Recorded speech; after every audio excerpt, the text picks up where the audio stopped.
So I read Ready Player One by Ernest Cline, and this was so fun. So fun. It really took me back. It transported me to my childhood. It's like, oh, I'm reading Percy Jackson for the first time, and I'm losing my mind over like classic Hollywood style storytelling because it has all the same beats. Our main character, Wade, aka Parzival, escapes from the sort of horrors of a seemingly dystopian, almost post-apocalyptic modern society. There's like a VR headset. You go into the Oasis, this like programmed world where everything is like much better.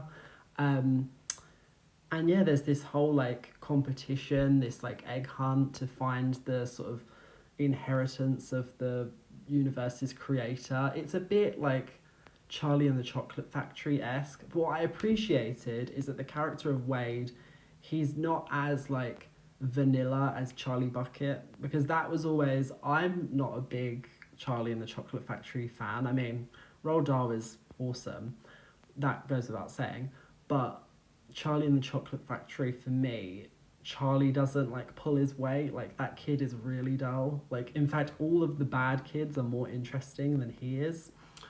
So this, I appreciated that not only we had a main character who was entertaining, but there was actual effort put into explaining his like power levels, because sometimes the main characters, they're so good at something and it's just for the sake of plot armor. It's like, oh, they know it all, they can do it all, just so that they can stick around and we can follow them. This was an instance where we actually got to appreciate, oh, he's done the research, he has the passion, that's how he knows it all, and that really made a difference in understanding his motivation and how he was able to do so well. Truly, I would say sci-fi Percy Jackson. Like, we have our hero, our lovable companion, our hero's love interest. We have them go on quests to find three MacGuffins, and when they find those three MacGuffins, they can go into like this ultimate battle royale to accomplish, you know, the whole thing of the story. Like, it's very tried and tested storytelling, and while nothing was particularly mold breaking, I was not like, oh, this book is so creative, especially by sci-fi standards, because sci-fi is way out there. It's still entertaining, you know? Like, I would say this is the novel equivalent of like a roller coaster. Like, you'll have a good time while you're reading it, but after the fact, you're not going to be like, oh wow, that was really thought-provoking. You'll just be like, that was fun. Like, I had a good time. I think I would have a much greater appreciation for this story had I not read Tomorrow and Tomorrow and Tomorrow, which is also a book that centres on video games and does it in a way that has so much more tenderness and relatability. I mean, I'm of course biased because that book was like my favourite read of last year, but when you weigh them up together, the rhetoric in this, the messaging is a bit confusing. Like, the ending especially, I'm not going to spoil it, but there's a lot of moments where it sort of steps back into like a boomer argument of like, kids these days, they spend too much time on their gadgets, why won't they just go outside? And it's like, your whole story is predicated on the wonder of technology and how great it is that they have this escapism from the horrors of their reality. So it feels a bit weird to then go back on that and say like, oh yeah, but you've got to live for the moment. Like, says who?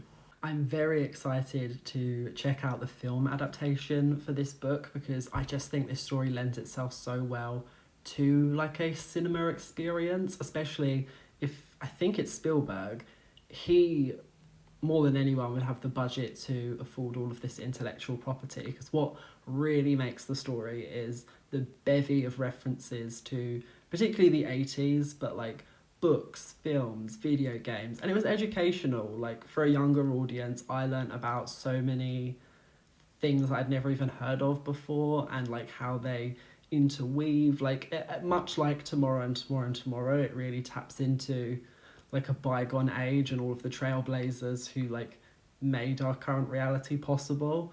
So I thought that was pretty neat. A small part of me wants to jump straight into Ready Player 2, but a little birdie has told me that that book is not it's not very good. So I probably still will go on to read it, but later. Of course, I can never be wholly satisfied with novels. There were definitely a few tired tropes in this story that I'm just putting it out there. I'm ready for them to be retired. The sort of like comes from nothing, dirt poor upbringing, bonus points if they have abusive step parents. I'm over it, especially when that kind of experience is glamorized in a way that feels very like, ooh, a lot of people in the real world suffer and have like lifelong trauma because of their hard upbringing. So maybe don't represent it in this heroic like, oh, you really hang in there. Like, no. I'm also over the go-to villain being the establishment. Like, we get it. Institutions, big ones, rich ones, they're usually evil. They usually operate under the guise of we're just trying to help people and make the world better, but of course that's not the case. But the IOI corporation, or whatever their name was, IOI, they were like a dime a dozen villain. I was like, can we get a more interesting... it was kind of counterbalanced by Sorrento, which, by the way, great name for a villain. I love the dichotomy of that, because Sorrento is such like a lovely Italian place, and then at the same time he's like this horrible villain that like kills people. So it's like, oh, that's fun. But yeah, I'm ready for some more interesting motivations for villains in like sci-fi and dystopian books. Like, too often it's just like, oh, the individual against the big corporation. It's like, yeah, can we think of something else? Okay, spoiler alert. Not really. Like, it is a bit of a spoiler, but it's not like a plot breaking spoiler. Can we talk about how his best friend H, who we have been led to believe, much like the main character, that his best friend is another like white teenage boy, turns out in the end to be like a plus size black woman that's been catfishing him this whole time? When that happened, I was like, that's the book I want to read. Like, not that this wasn't good, like I did enjoy this, but that was such a like, what? Like a mic drop moment. I thought, oh, I want to read that book. Where's the story about like a scandalous reverse, like, it was almost like a reverse yellow face. Like, oh, this black woman was impersonating like a white man so that she could get ahead because of all of the systemic privilege. I was like, oh, that's a novel idea. Like, I would be here for that story. And it's spooky as well, because I've been catfished, and it's scary. It's very scary. And I thought, yes, I want that as a book. So yeah, I think I summed it up best when I said that this novel is a roller coaster, in that you'll have a few laughs, a few tense moments, some fun action sequences. There's riddles, who doesn't love to solve a riddle?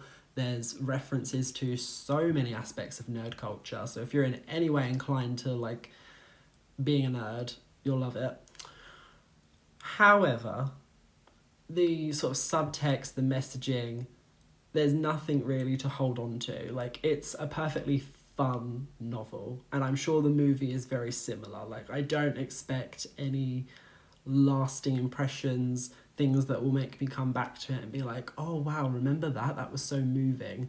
Like, it's not got the same gravitas as like Tomorrow and Tomorrow and Tomorrow, but I'm not mad at that, because it's not trying that hard to achieve that. It just wants to be like a fun, good time story that's very creative and imaginative, and it succeeds in that respect. So would I recommend this? Yes, I do think it's quite good. Yeah, check it out.